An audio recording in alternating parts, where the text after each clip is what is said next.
Why is that guy from Shutter Island so awesome?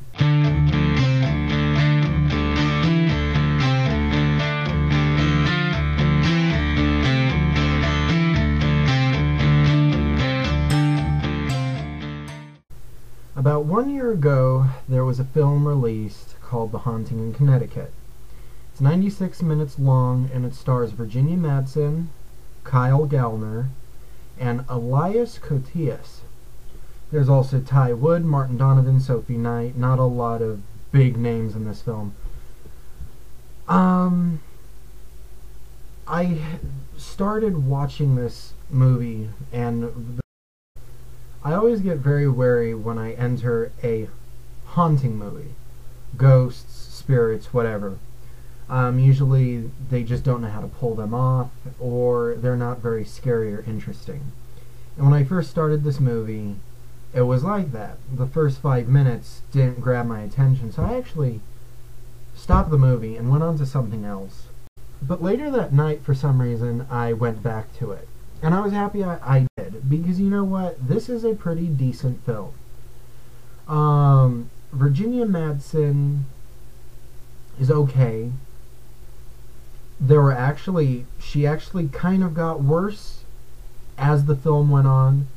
There was a couple of real corny, kind of like worried mother expressions. I didn't really believe it. And the supporting cast is very decent also. Ty Wood and Sophie Knight, who play the two little kids, are very cute and convincing. Martin Donovan, who plays the father, is okay. He's not really in the film that much. And Amanda Crew, who plays the aunt, she's actually really good. And she's really not seen in the beginning, in the first and second act, but she really shines in the third act. But the two people in this movie who I really loved was Kyle Gallner and Elias Koteas. I think that's how you pronounce his name. I first saw Elias Koteas in Shutter Island. He's like, in 5 seconds, he's the guy in Leonardo DiCaprio's Vision with the scar. He plays Leatus, the supposed guy that Leonardo DiCaprio is hunting for. And in the 5 seconds in Shutter Island and the moments he's in this movie, he is just so cool. He kind of pulls off kind of like this sleek, neat role character that really kind of just, he was the most interesting character in the movie The Haunting in Connecticut.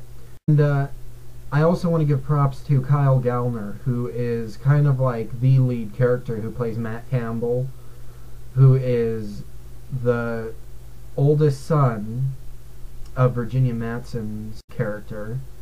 And Kyle Gallner really does a good job in this film. You know, I believed his performance from beginning to end. There was no campy spots like Virginia Madsen has. But Elias Koteas and Kyle Gallner are the two shining, actors in this film. The story is very good. It revolves around the Campbell family live way too far away from the hospital that Matt Campbell, Kyle Gallner's character, they live too far away from the hospital where he's getting treatment for early stages of cancer that he has.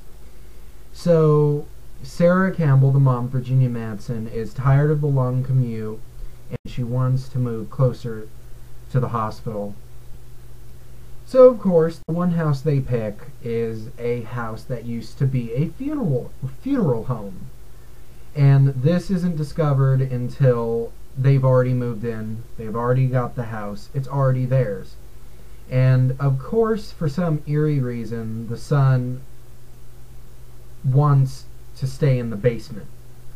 Because for some reason in the basement there's kind of like this wall with glass windows and a door. But fogged up glass so you really can't see on the other side. So, which is kind of stupid why he would choose to sit down there, but it called to him, so he chooses his room in the basement. The rest of the family move in, and then the very first night, weird stuff starts happening. And I gotta say, I actually jumped on some parts, which is very rare in these kind of like haunting movies, and especially these haunting movies that try to pull onto you, you know, based on true events or based on very similar facts to event that happened. Because usually that's the only thing that the director trusts to scare people, and they don't really pull through with the movie.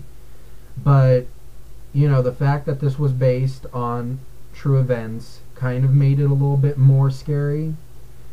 The story is kind of different from everything else. You know, there's this soul who, when he was alive, was a young medium, and he would be brought to these kind of like psychic things, and he was used in very abusive ways to kind of help mold this plan by the guy who owned the funeral home, who's this real creepy guy with little glasses, who's a necromancer, is this young kid, for his black magic stuff. And the story plays out well. Like I said, it's nowhere near a perfect movie. Kyle Gallner and Elias Koteas are the two best in the film. The movie does have its frights, the movie does have a solid story, and the movie does play out well. There are some parts that felt removed from the rest of the film. It didn't quite fit. Like, there's this one scene where Kyle Gallner, before the climax of the film, is in the hospital, and there's just this strange scene where the spirit of the young kid kind of appears in front of him. They just have like this weird staring thing, and it just didn't feel like it needed to be in there. But besides that, The Haunting in Connecticut is a very decent film.